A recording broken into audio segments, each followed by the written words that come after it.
Okay, if you need more practice, then it is fine with me. Just make sure that you practice those questions that are there. And next week, Friday, we're going to have a practice test.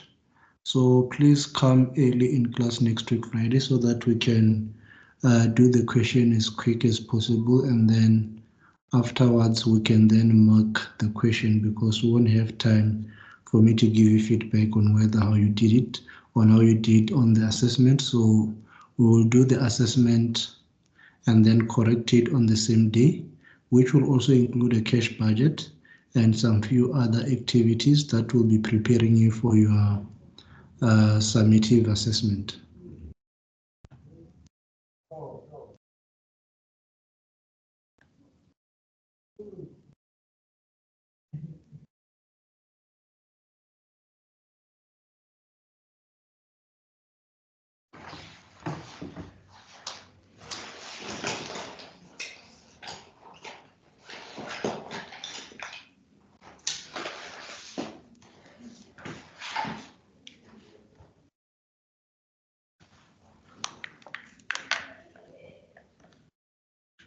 So I'll just quickly open up my stuff.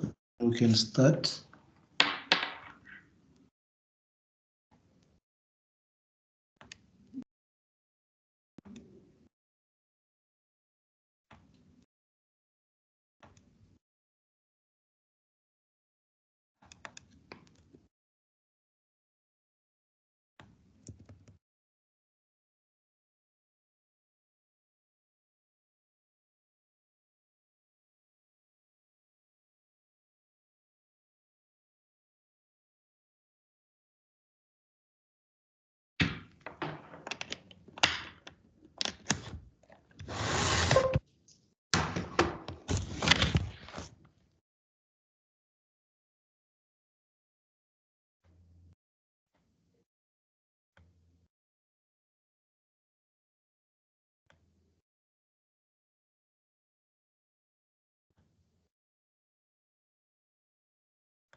Okay, today we'll be covering chapter 6 in full detail, so which means that by the end of today's lesson, we will be done with chapter number 6.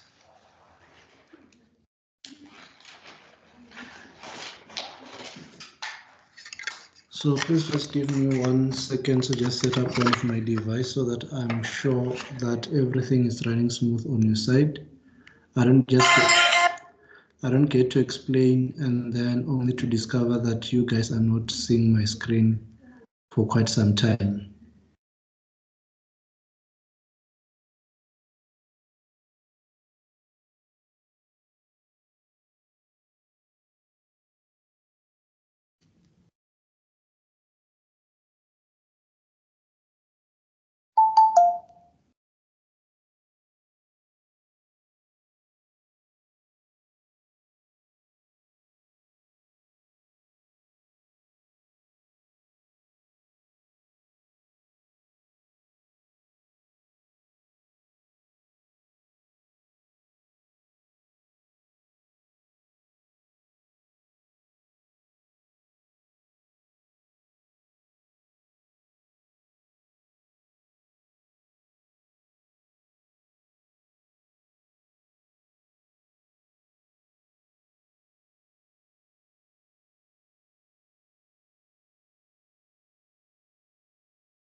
Okay, I'm actually looking for the link for our class on my smartphone so that I can be able to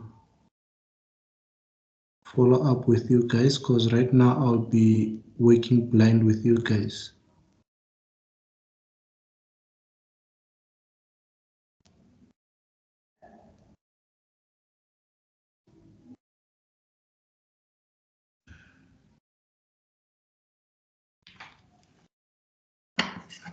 Okay, can you just confirm if you can actually see my screen?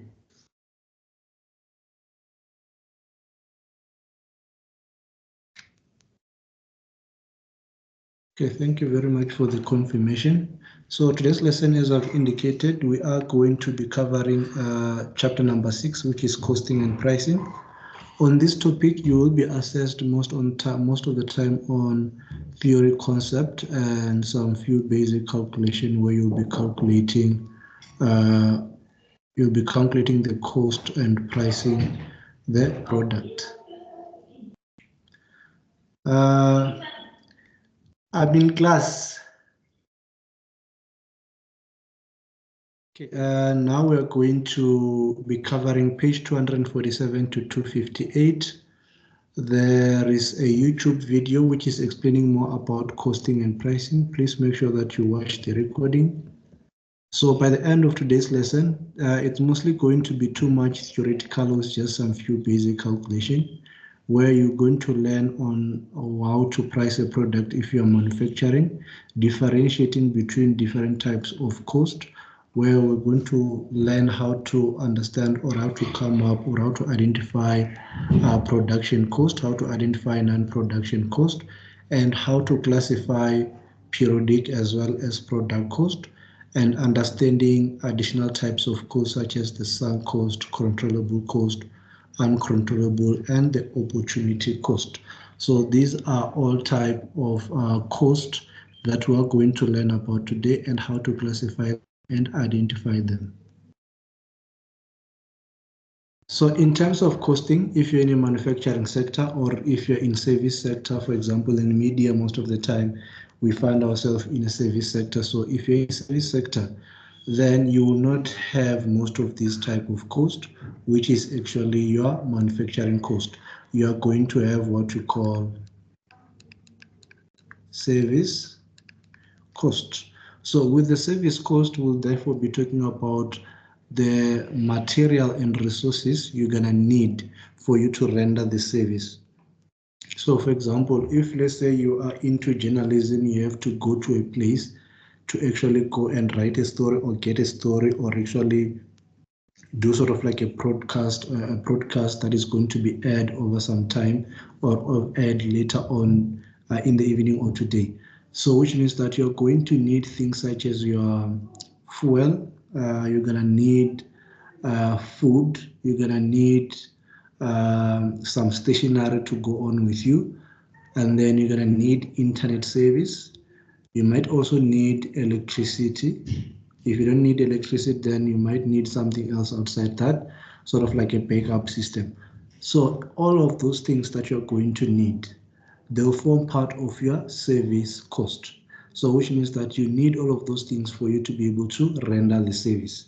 So service cost, it's all about the things that you need for you to render the service. If you're manufacturing a product, then we're going to talk about manufacturing cost. So this is all under what we call costing, identifying what it will cost you to perform a job if we're into service render. And then if we're into manufacturing, it's all about how much is it costing us to produce one product. So that's when we talk about manufacturing cost. Once you identify all of those manufacturing costs, then for us to come up to pricing, to identify the price of the product, then we're going to talk about on which marketplace are we going to sell this product at, and then how is the competition within that particular place, and how well is our brand in terms of do customers have knowledge of our brand? And then we're going to also factor things such as the market condition. How is the market in which we are operating at? Is it at a boom? Is it booming? Is it peaking? Is the product in demand? So another thing that we're going to factor in when we calculate the price is the quality of the product. What type of material did we use? Did we use high-grade material that will allow customer to use the product for quite some time? And then we're also going to talk about the demand of the product by the customers. And once you have identified all of those things that I've just selected, these will therefore form part of the factor in terms of determining or pricing your product. So this means that if you are the only person in the market, in terms of the marketplace, you are a monopoly. This means that there won't be competition, so which means that you can set any price you like.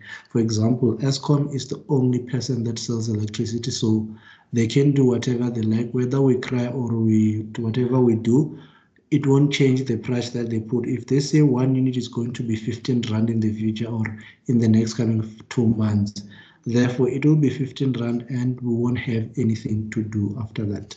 And then if you are in a marketplace where the marketplace, there are a lot of customers, and this means that there is a bit of competition. The question is, what is your position within that competition? Do you have got competitive advantage over your competitors, or you are competing on an average pace with your competitors? And do customers know of your brand? And then what is the market condition? Does the market allow you to set a higher price or a lower price? Because those are the things that we need to factor in. Our customer in demand of the product? If not, then who are in demand of the product and how many people are in demand of this product? And then what is the price that these people are willing to pay for? So those are some of the things that you will have to consider when pricing your product. So if you are rendering a service, that will also play a factor. How many people need your service and how many people are offering your service and to whom are you offering your service to? So all of those things will form part of you identifying your price. How much should you charge outside of on top of your service cost? So as I mentioned, the service cost, we're talking about the resources that you will need for you to perform the job. So those are your service cost. On top of the service cost, you're going to include a markup fee, where the markup fee is representing part of your profit and operating expenses. So then after that, you will therefore be able to realize what? Profit. So in today, we're going to first start by looking in terms of costing your product. So in terms of costing your product, as I've already mentioned, a product, we have got two types of cost when we're pricing a product. We first look in terms of production cost. Those are costs only related to the production of the product, which means that they are only incurred because of production. If the cost is not incurred because of production, it does not form part of production cost. If we're talking about services rendered, this will be cost that if you do not render any service, you will not incur this cost. So those are the type of costs, we'll call them services rendered cost. So they form part of you rendering a service. In terms of manufacturing, this will be the cost that are associated with you turning the raw material that you bought into a finished product. If I'm talking about a simple internet cafe, I will say that how much you bought a vinyl for, how much per square meter of that vinyl you're going to cut to use to create a t-shirt, the cost of you buying the t-shirt, the electricity it consumes for you to print that t-shirt, that vinyl to paste on your t-shirt. So all of those will form part of your production cost. So if you're not going to produce the t-shirts, those costs will not be incurred. And then we also then have non-manufacturing cost. So with your non-manufacturing cost, these are costs that you would incur, but they are not related at all to manufacturing of product. Some of these costs are fixed, so meaning that you will incur them no matter the production or production. So for example, if you are paying rent on a building, whether you produce the number of t-shirts and sell them or whether you don't do it, you are still going to incur rental fees. So those are non-manufacturing costs. Salary of your employees, you can produce maybe 10,000 t-shirts and never sell even a single t-shirt. You still have to pay your employees because you hired them in to pay them on a monthly basis. And if they've done their work, you need to pay them for their work. Then we also have got things such as salary of an administrator. Those are some of your non-manufacturing costs, but they are needed for you to be able to sell the product. So those are what we call non-manufacturing cost. Without this type of cost, you will not be able to sell your product or actually come up or even manufacture or render your services. So those are your non-manufacturing costs. So in terms of rendering service, we're going to have non-rendering service cost. So non-rendering service cost, this include your lunch. It does not have any relationship in terms of you going and rendering a service and performing a broadcast or writing a journal or actually interviewing a candidate for specific information. So that does not involve those kind of things. And then we're also going to talk about your accommodation fees. Let's say, for example, you go to Cape Town to get a story or to do a broadcast there. So when you get there, you're gonna sleep at the hotel. You sleeping at that hotel, the fees that you paid at that hotel are non-services fee. You are not rendering any service while you're sleeping over there. You are just there as part of the job that you're going to render service tomorrow or the following day. So those are what we call non-service cost. So you're gonna calculate them separately. And then once you start traveling from your hotel to the place where you're going to do the broadcast, then that's when we say those costs are actually production costs, because without them, you won't be able to render the service. So they are related to rendering the service. But the ones before you go and render the service, they are non-services costs. So in terms of manufacturing, if you're going to be manufacturing a product, there are elements that we mostly focus on in terms of introduction to costing. The first one is the material, second one is the labor, third one is the manufacturing overhead. All of these type of cost, they are related to the production of the resources. So your first resource, it's the direct material, which is the material you want to buy and convert into a final product. So you're gonna buy material, either quality grade, A grade, B grade, C grade. Those material, you're gonna buy them at a specific cost. Once you acquire them, you're gonna then have employees who are going to actually use machines to convert this product into final to convert this raw material into final product. So you're going to pay them. So then you're going to have direct labor cost. And then you're going to have a machine that you're going to use to then produce or convert this material into product using your skilled laborers or semi-skilled laborers. So the cost of using that machine will actually be your electricity bill. Sometimes it might require water, so your water bill will also be involved. So those are what we call manufacturing overheads. So those are the costs that arises by using your machines or actually trying to convert the product. This also include your inspection cost. If you inspect your product as they get produced, manufacturing overheads will include inspection cost, because the inspector will have to still be paid even though you did not manufacture the product. So within manufacturing cost, therefore this guy will therefore also be included within there, but as part of manufacturing overhead. But it also gets to be classified at a longer stage as a what? As a period cost, because it's a long term, it's what we call it's a period cost because it is fixed for over a certain number of time.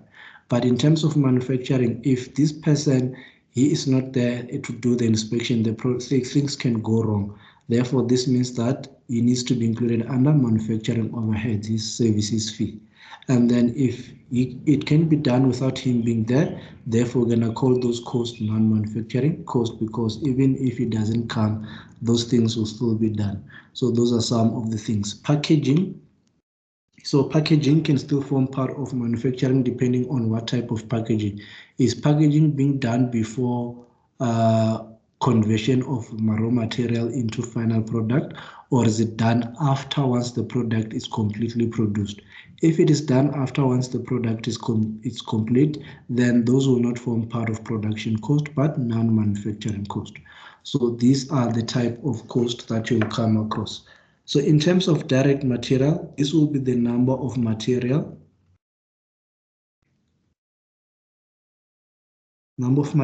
required multiplied by cost per material required.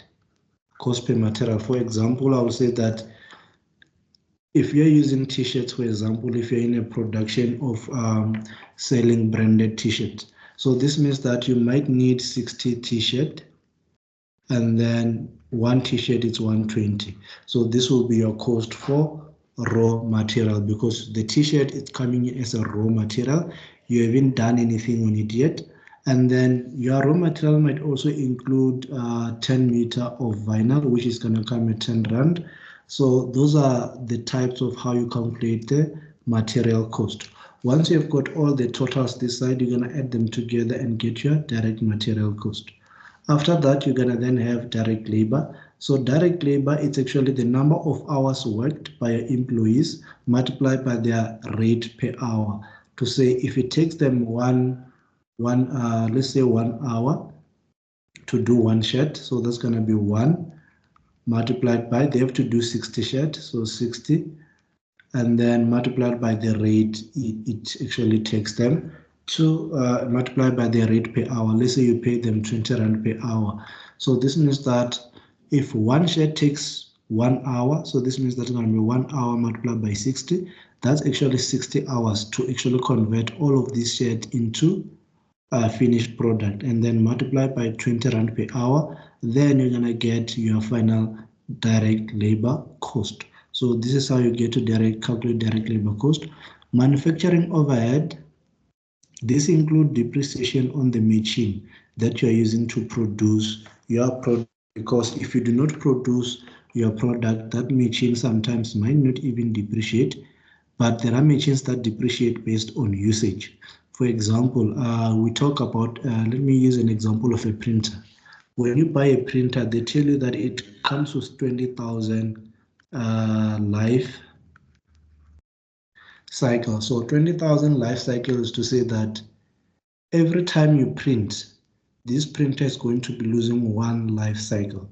Sort of like to say that if it's 20,000, this means that if you print 200 times, for example, in a day, so this means that you've already utilized 200 lifespan of this printer. So therefore, the total lifespan of this printer will actually be, if this is per day, therefore it is going to be something like 20 something days.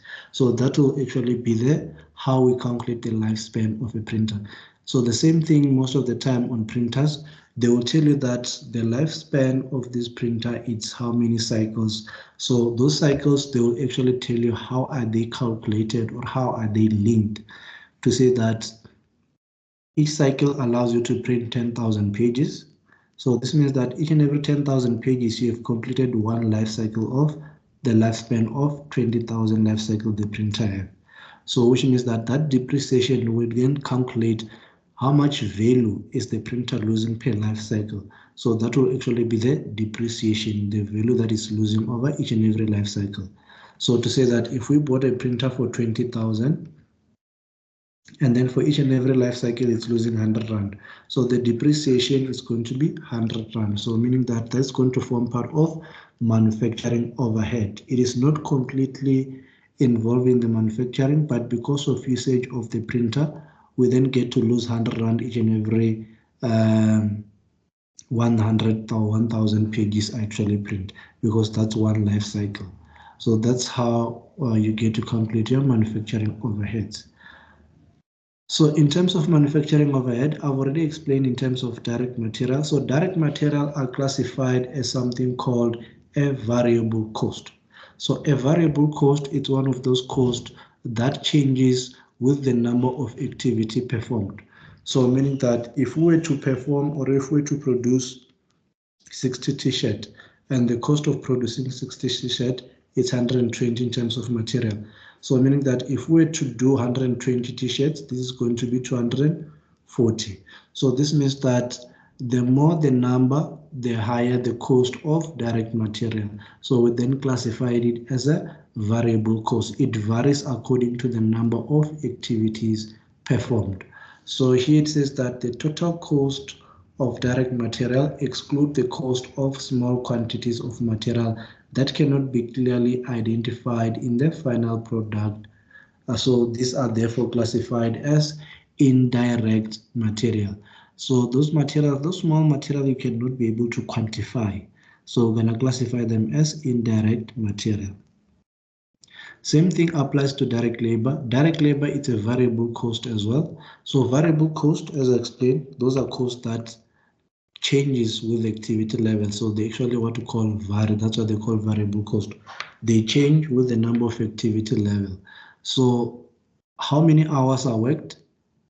Well, therefore, the cost mostly is based on how many hours are actually worked, because the rate that you pay your employees are actually fixed. You're either paying them 40,000, you're either paying them 400 per hour or 300 per hour.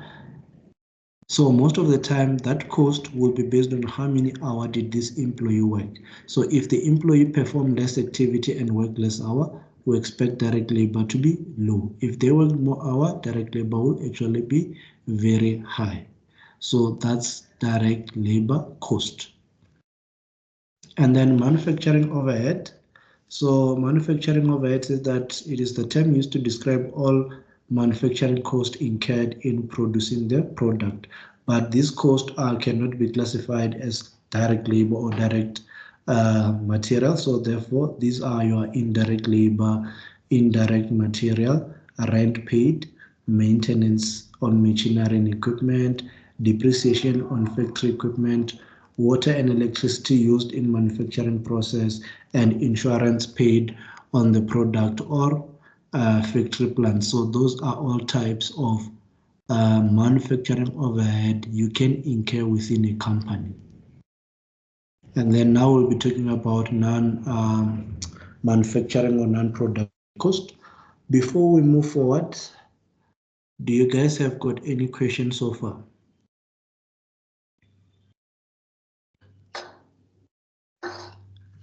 Any questions so far?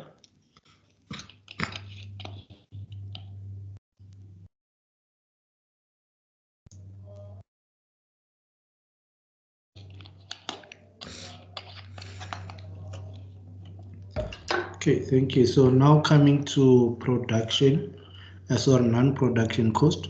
So as I explained, non-production costs, they are not related to anything that has to do with production. So we start first with types which are called administrative cost. So this include your manager salary, your administrative salary, and your ordering cost. So those are non-manufacturing cost. When you order product, you incur a cost.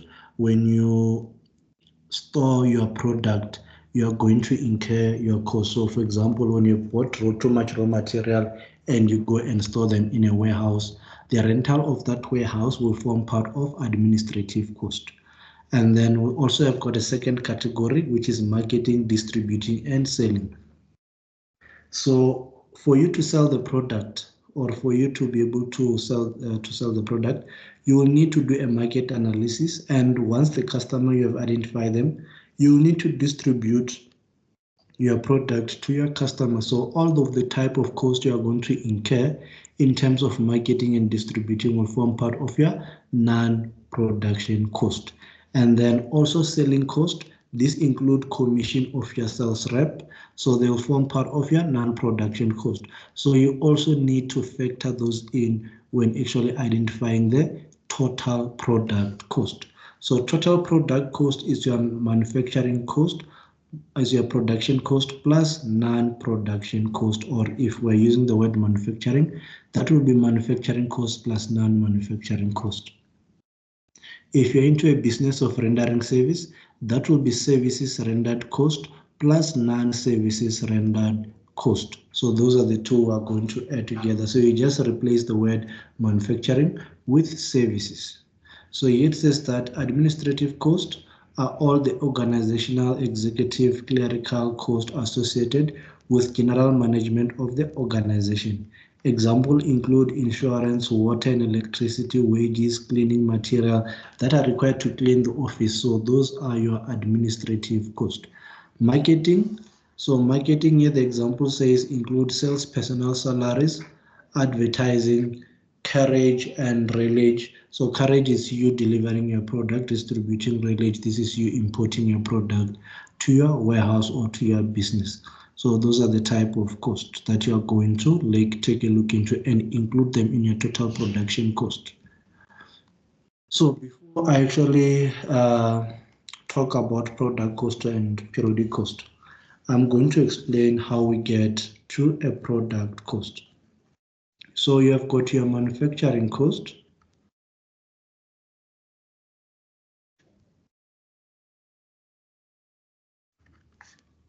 plus your non-manufacturing cost,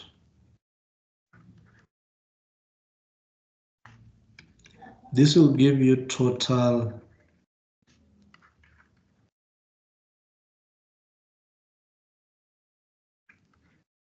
product cost. Once you've got total product cost, you're going to say total product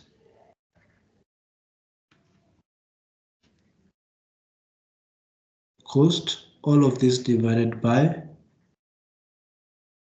number of units produced. This will therefore be equal to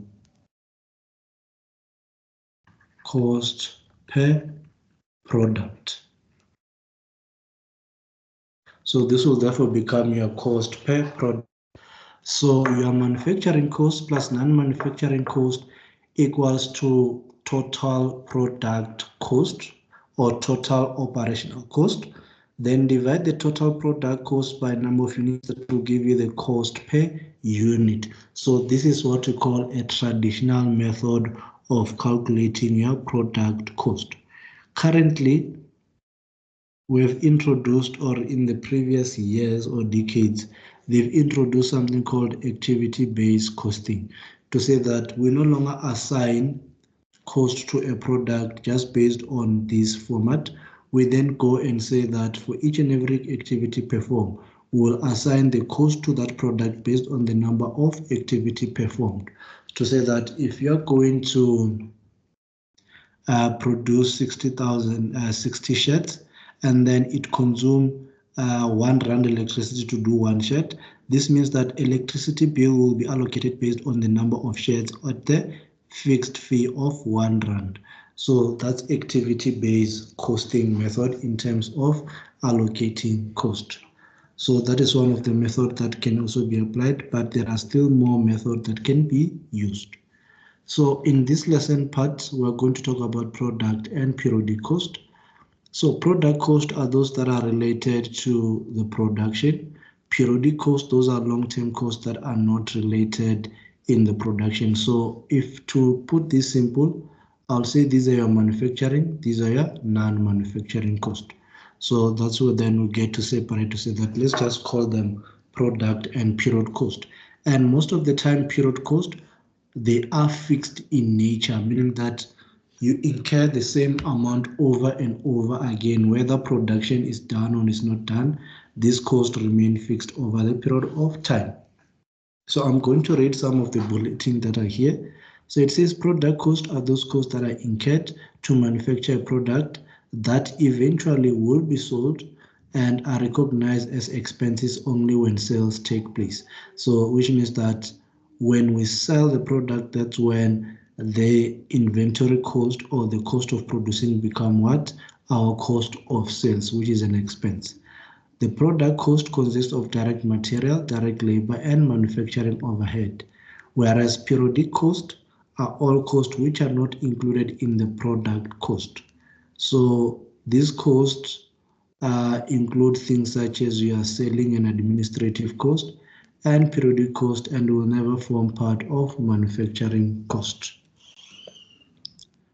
So other additional type of cost that you just need to be aware of, we have got what we call controllable cost and non-controllable cost. So with the controllable cost, let's start with uncontrollable cost. These are costs that you as a manager of a business or you as a line manager, when you are managing a department, we will come and say that you do not have control over this type of cost. So your power does not have any influence on this cost. So this means that no matter if we budgeted to say that we're going to spend 120, there are chances that we might meet that 120 or not, or might even spend more, because this type of costs, they are uncontrollable. For example, we'll talk about the tax rate. You don't have say on how much tax rate you want to pay on the money that you have made. If you made 100,000, you're still going to pay 28% of that 100,000. If you make 1 million, you're still going to pay 28 of that. Of that 28% of that 1 million. So you do not have control over this. Also, the buying price of your raw material, when you buy from your supplier, the price that you're going to pay to your supplier for the material, you do not have control over that. So they can increase the price at any moment and you end up paying less. So those are what we call uncontrollable costs. But another thing is you have to factor in terms of material cost is that if you have got competitors in terms of who are supplying new material, it becomes a controllable cost because you have got the power to choose the supplier that will actually give you a lesser cost. So another part of controllable cost, in terms of controllable cost, these are costs of which the manager has full control or some control over. So this also include your direct labor or your labor cost, because you have got control over who do you employ, what type of employees do you want. Do you want non-skilled labor, or do you want semi-skilled labor, or do you want fully labor skilled? Do you want fully skilled labor? So those are what we call controllable cost. And then we also have got sunk cost. Sunk cost is any cost that have been incurred in the previous or that have already been incurred already outside of production or outside of investment. And then this cost will not have any effects on the production or on the development or on the operation of the business in future. For example, I'll use research and development cost. You are going to spend money on research and development for you to be able to develop the product. So that cost, once the product is produced, we do not factor it in and say it's part of production cost or non-production cost. It is a sunk cost because even if we decide to go on with the production or not go on, this cost will have been incurred no matter what. So for example, you might research on wanting to adopt a new product or introducing a new product. If you identify that the product will no longer be doable, therefore you are not going to continue with that. So the research cost incurred already in that does not have any influence over the decision of whether you're going to accept the new project or not. So that's what we classified as a sunk cost. And then you've got as well opportunity cost. So opportunity costs are those costs that are associated with you choosing another project over another. So I will say, if you have got 2 job offers, one is to be a radio station manager. The other one is to be TV production manager. They are both at SABC. So if you decide to choose this over this, your cost will be how much were you going to make over this job compared to this one. So the difference between the two will actually be your opportunity cost. If here they're going to pay you 180K, here they're going to pay you 200K, you decide to choose this one. So your opportunity cost is 20K. You could have earned 20K by taking the TV production manager instead of choosing the radio station manager. So that's what we classify as an opportunity cost.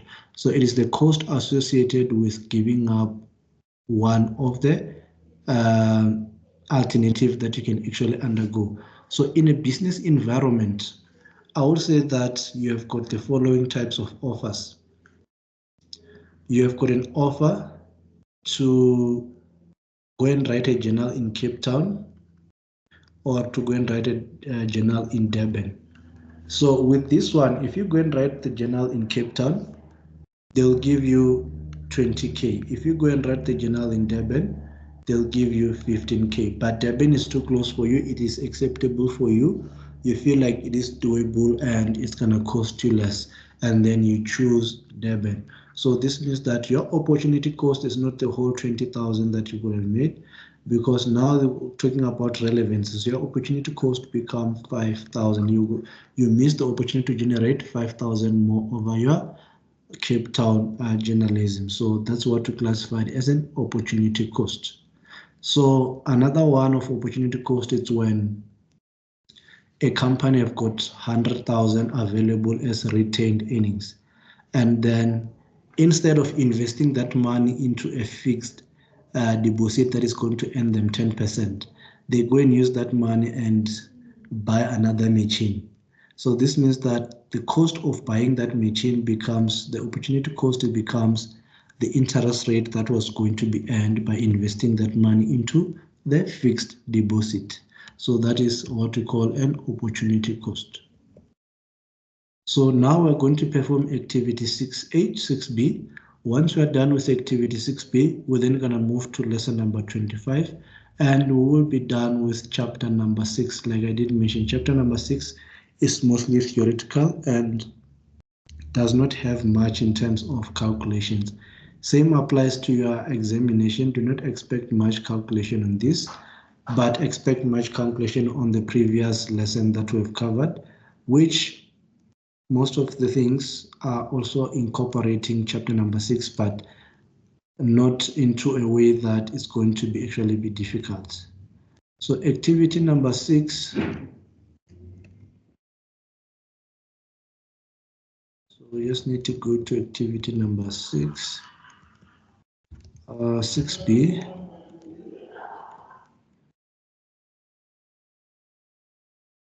So here we are on activity number 6B. I'll try to see if I can zoom this a bit.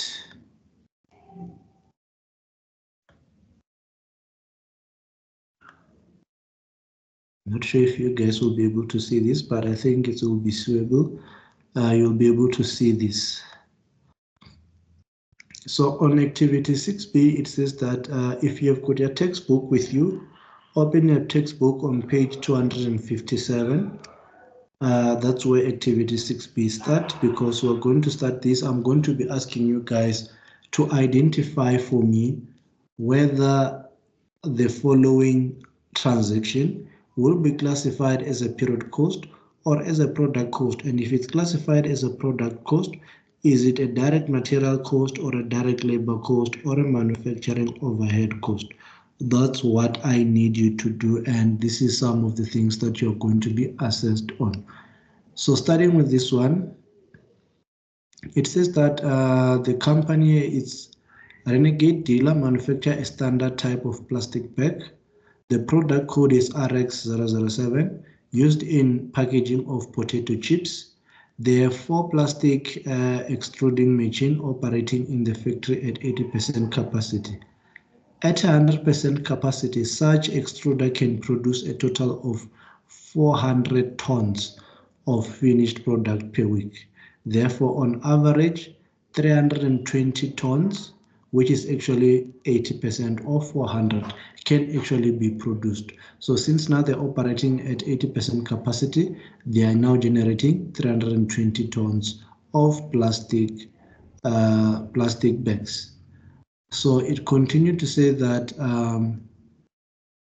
these are manufactured on a weekly basis, and assuming that 48 operational weeks are in a year. So this means that this company operates 48 weeks in a year instead of 52 weeks. So which means that there are some holidays that they actually get to observe.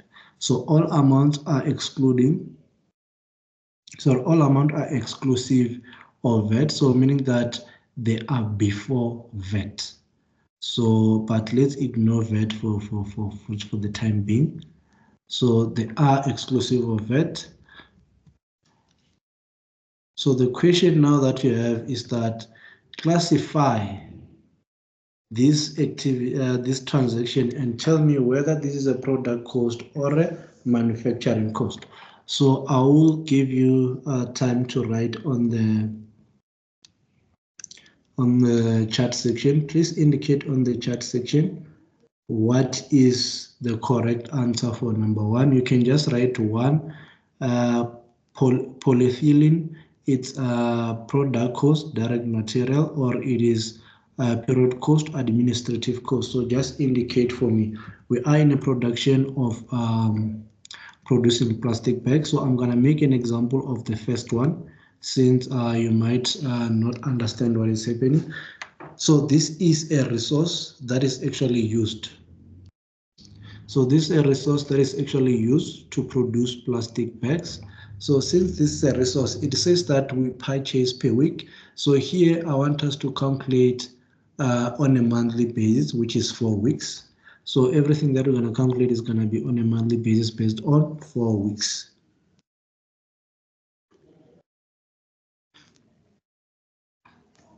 So this means that here, polyester, since it's a material, it's going to form part of product cost and it's going to go under direct material. And since this is 25,000 per week, so which means that in total, it's going to be 25,000 multiplied by 4, giving us 100,000 direct material. So which means that here we're going to come and tick here and say that the polyester, it's direct material and the total cost is 100,000. So that is the first one. So I want you guys to complete the second one, the fourth one on this page, and then we're going to move to another page. If I notice that you are sorted with this activity, then we will move forward with lesson number 25. So give me the answers for 2, 3, and 4. Wages. Indicate on the chat section, just write wages. Tell me if it's a period cost or a product cost, and within which category does it fall within over these 5 categories. So please just let me know on the chat section. I'm gonna give you 3 minutes, 1 minute for each. Just type for me wages, which element, periodic or product, and then which category within those. 3 minutes, so this means that by 3 past 2, you need to have given me all the answers.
So while you are writing, also add how much is the total cost for that line.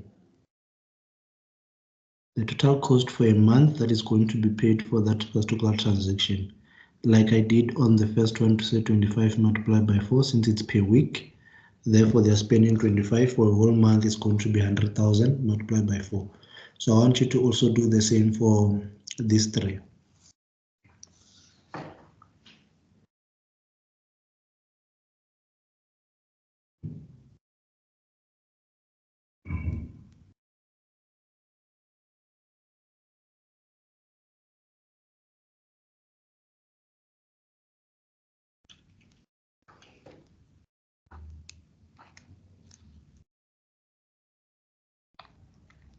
So I'll give you 1 extra minute. So by 4 past, I will be giving out the answers.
Okay, the time is up. Now let's see how we actually did.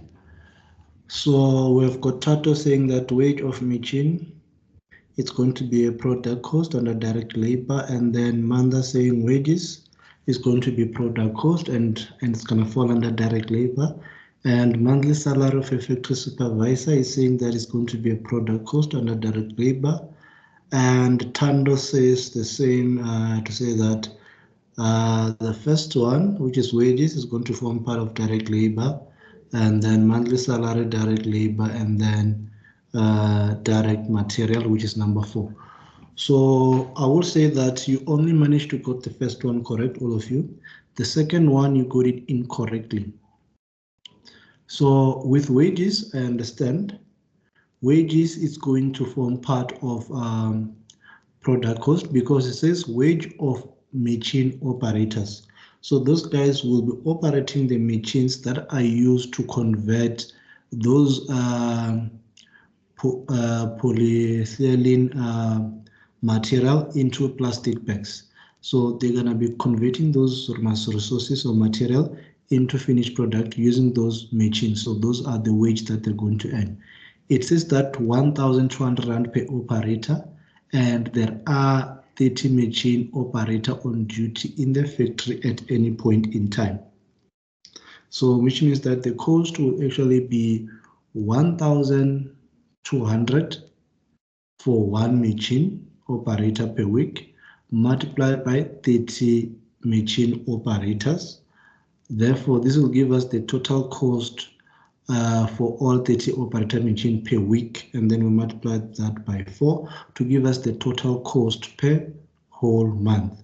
So that's the cost that we're going to indicate on the direct labor cost. You can still go and say 1,200 multiplied by 4 to give you the total cost per operator per month, and then you multiply that by 30 machine operator to give you the total cost of wage for machine operators. And then for monthly salary, so with the monthly salary, a monthly salary of a factory supervisor. So the question you should be asking yourself, if we produce the product, will this guy be paid? The answer is yes. If we do not produce the product, will this guy or will this person still be paid their salary? If the answer is yes, it's not a product cost, meaning that it does not have to do anything with production. He's just there to facilitate or to manage production, but his cost, it is not related to product cost. So he's part of administrative cost because he's only there to oversee the process of manufacturing, not to be involved in manufacturing. So salary of a factory supervisor is an administrative cost because he's there to administer and make sure that raw material are being used correctly, and he's not involved in the original process of converting, but there to oversee that things are going smoothly. So therefore, supervisor salary, it's an administrative cost, not a direct labor cost. Direct, the person have to be working directly with the resources. For example, with the poly material that is being used to convert into plastic bag. So he have to be handling those material and making sure that they are being converted into a plastic in the right way. But this one is a supervisor. He does not get to do that. So his salary, whether those guys produce or do not produce, he'll still get paid. But the wages of machine operators, if we do not produce, this means that no machine will have been used. So meaning that they will never be paid, those guys who are operating the machines, because they did not operate any machines during that period where we did not produce. Then we have got depreciation on plastic extruding machine per machine per annum. So let me just see if there is any additional information on this one. So there is none. So it just stops over there. So on this one, The information over here says that there are 30 machine operators, but we're not told how many machines are there. So I don't want to make an assumption and say that there are 30 machines. We're just told that there are 30 machines operators.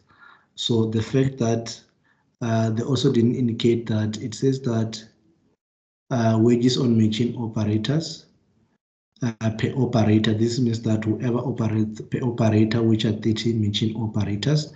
So they didn't tell us how many machines are there. So we cannot come and assume and multiply this by any number of machines that we do not have. But we're just going to assume that it's just for the whole machines. So it says depreciation on plastic extruding machine is 246,900. Unless on the above information over here, they tell us how many machines does the company have. So here there is no information in terms of the machine, it's just talking about capacity. So this then brings us to identifying this. How do we classify this? Is it a product cost or a periodic cost? So first thing first, where is the machine being used? Is the machine being used for producing the product or for running the business? Running the business, I mean to support the business. So if it is being used to support the business, that's a periodic cost. If it is used to run or to produce the product, then that's a product cost.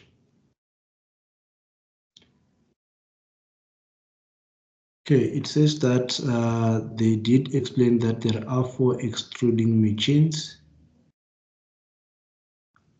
Oh, here they are. So on the information here, they did explain there are 4 plastic extruding machines operating.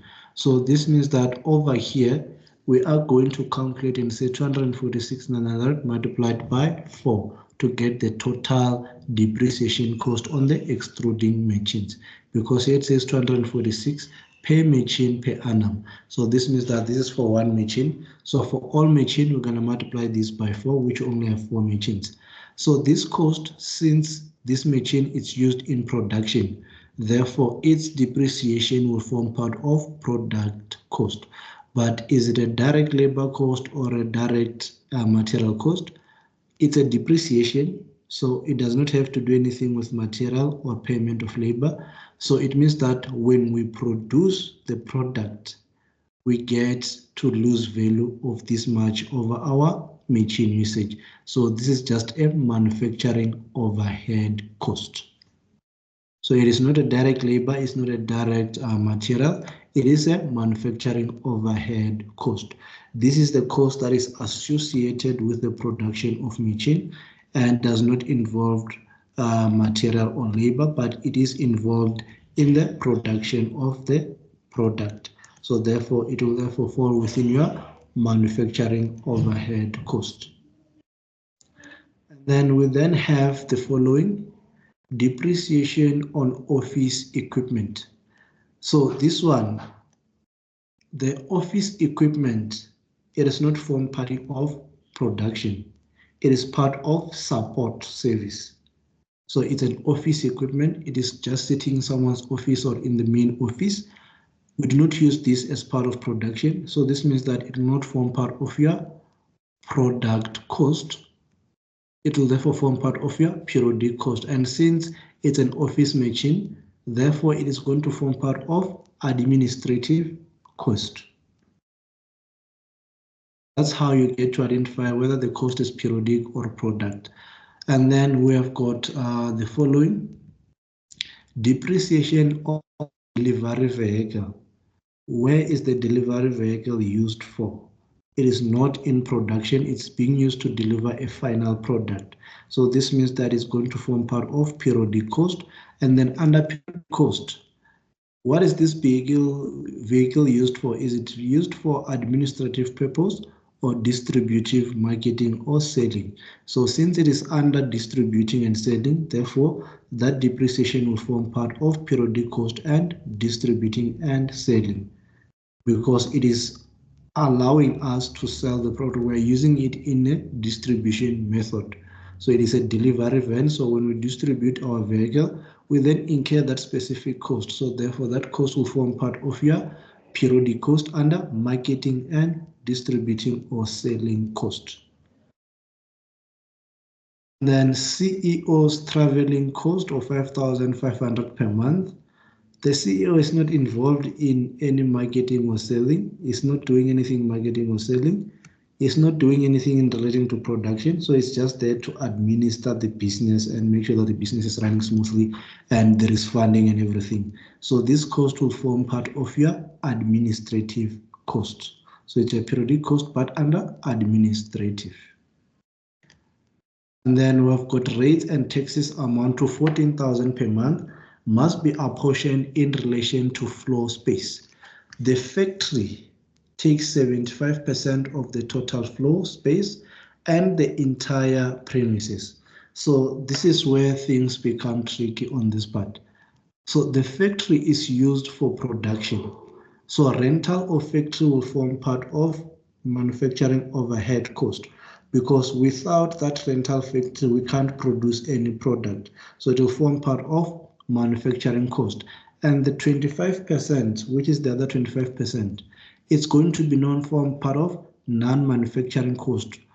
It means that the other 25% is used for office space in this apartment and therefore in this building. And therefore that's forming part of administrative cost.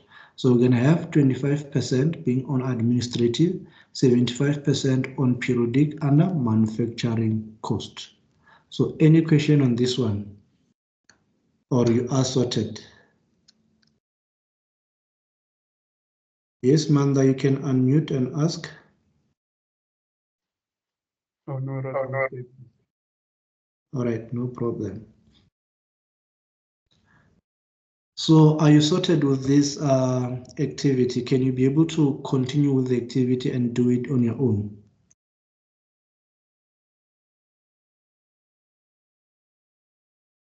All right, so please try to do this activity. You can do it as many times as you can, just to gain understanding of periodic, product cost, and those categories that falls within the periodic and production cost. So this brings us now to variable cost, which is cost behavior.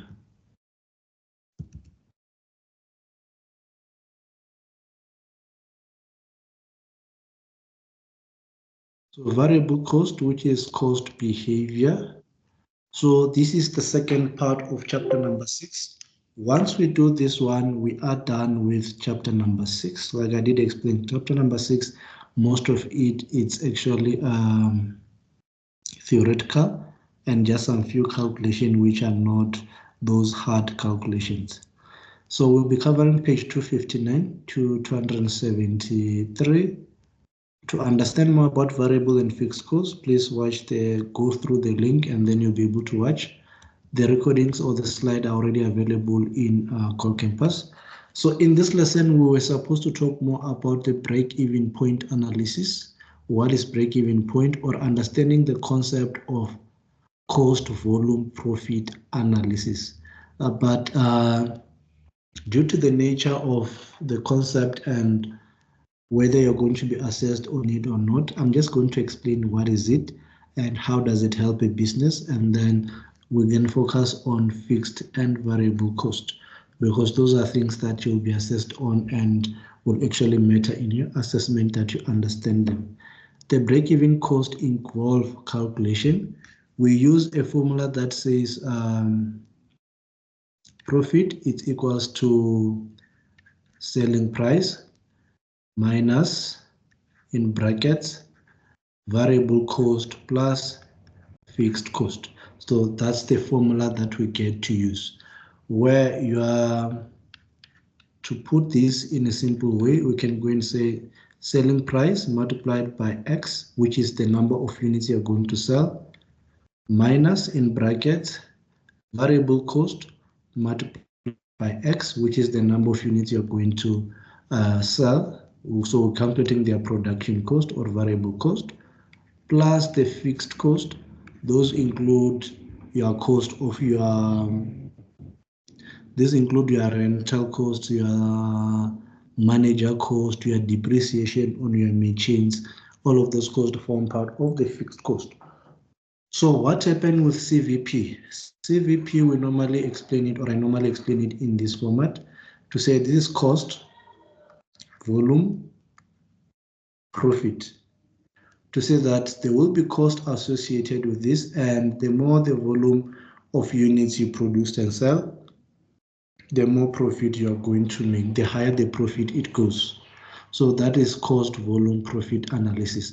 So we use this analysis to identify when will the company make profit and when will the company make loss, and when is the company operating at what we call a margin of safety. So the break-even point is to identify a certain point in production to say that if we manage to produce this number of product and sell exactly this number of product, the company will not have made any profit or loss. We will be at what we call a break even. So everything is even, it's equal. We've got cost of 100,000, we've got revenue of 100,000. So when we take the revenue minus the cost, we end up with a zero profit. And then we then have a concept called a margin of safety.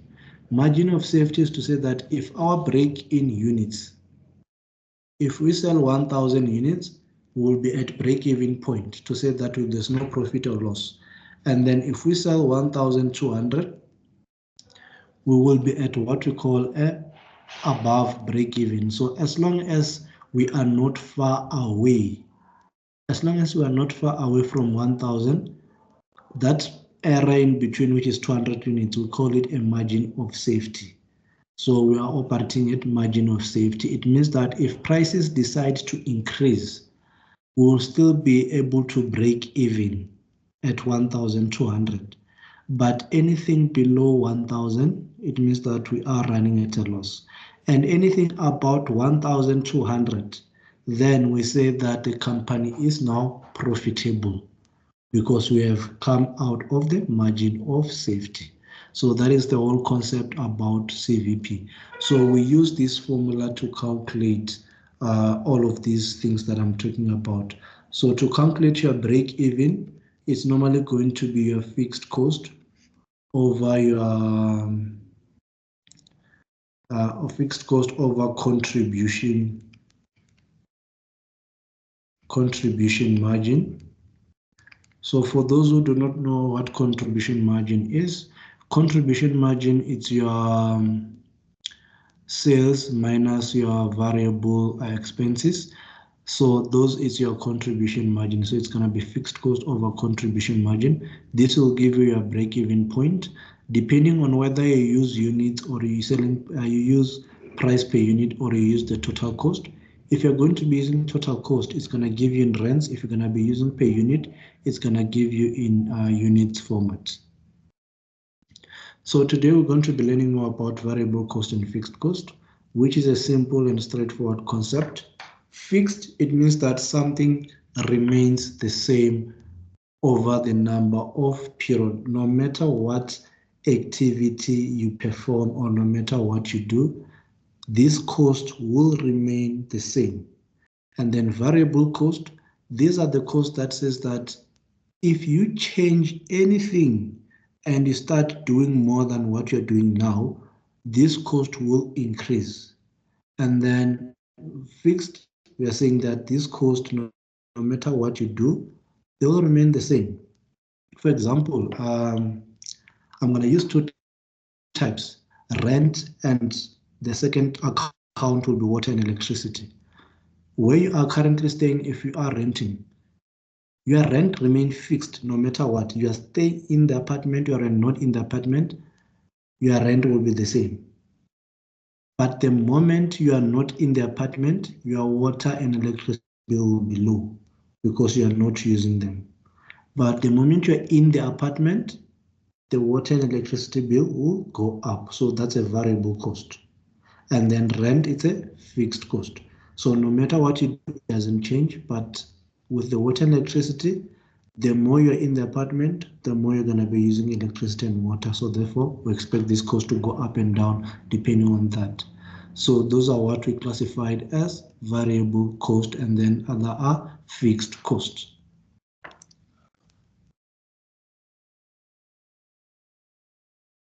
So he's talking about the break-even analysis. Like I did mention that this concept, I will not want to cover much of it because of its having high calculation and being irrelevant to your assessment. So I've already explained much of it, but for those who wants to understand it more, please let me know. Then I can actually explain the whole concept of margin of safety and CVP analysis.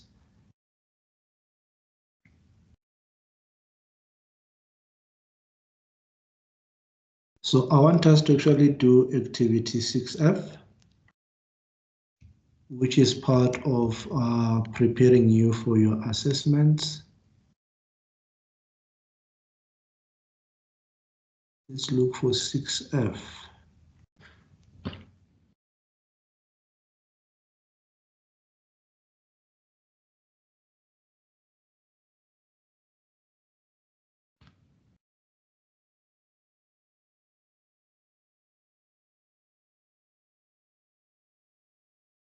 So please do activity 6D. Activity 6D, is based on the previous activity we did, but this time around you are just identifying what is the variable cost, which one is fixed, which one is variable, to say that this activity, this type of transaction, if this actually occurs in a different way, this cost will still be fixed no matter what, then you'll classify it as a fixed cost. If you understand that this cost will actually change because of the number of activity performed or the number of plastic produced, therefore it's going to be a variable cost. So please go and classify those activities. Whether it's, so it's 6D, please note it down that you also need to do 6D. I just want to take a look at 6F. Oh, here's 6, is it 6F or 6E? 6F, please also complete 6E. Try to do 6E as well.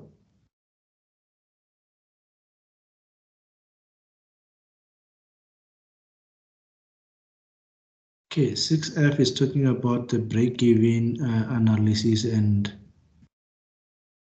so I think this one, like I did mention, we're not going to focus on this. So I thought maybe I added something. So it's 6F.